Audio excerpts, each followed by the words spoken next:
আল্লাহর নবী বলেন যারা দুনিয়াকে আপন মনে করে নিবে আখিরাতকে বরবাদ করে দিবে।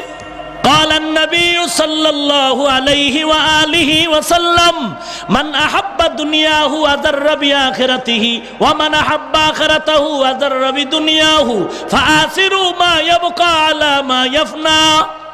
দুনিয়া যারা আপন করে নিল আখিরাত বরবাদ করলো, যারা আখিরাত আপন করলো তারা দুনিয়া বরবাদ করলো। ফাআসিরু মা ইয়াবকা আলা মা ইয়াফনা।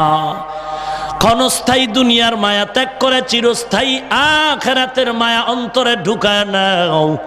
আমরা যারা মোটামুটি টুপি ভরি দাঁড়িয়ে রাখলাম, লম্বা জামা পরি, মাদ্রাসায় পড়েছি, মোটামুটি আখিরাতের লাইনে চলার চেষ্টা করি, বলো বাঙালি আমাদের লাইনে কি আখিরাত কামাই করতে গিয়ে দুনিয়ার থেকে বঞ্চিত হয়ে গেছি?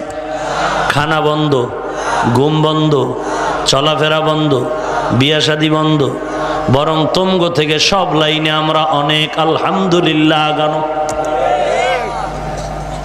এরে আল্লাহর গোলাম, দুনিয়ার কাজে কষ্ট বেশি, আখিরাতের কাজে কষ্ট নাই।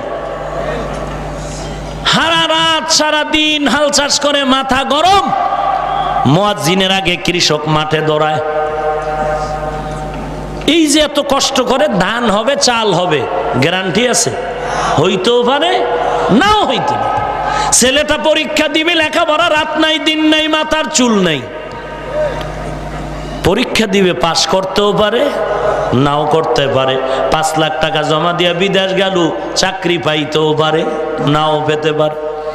দুনিয়ার কাজে কষ্ট বেশি, ফলাফলে সন্দেহ। আখিরাতের কাজে কোনো কষ্ট নাই, ফলাফলেও সন্দেহ নাই।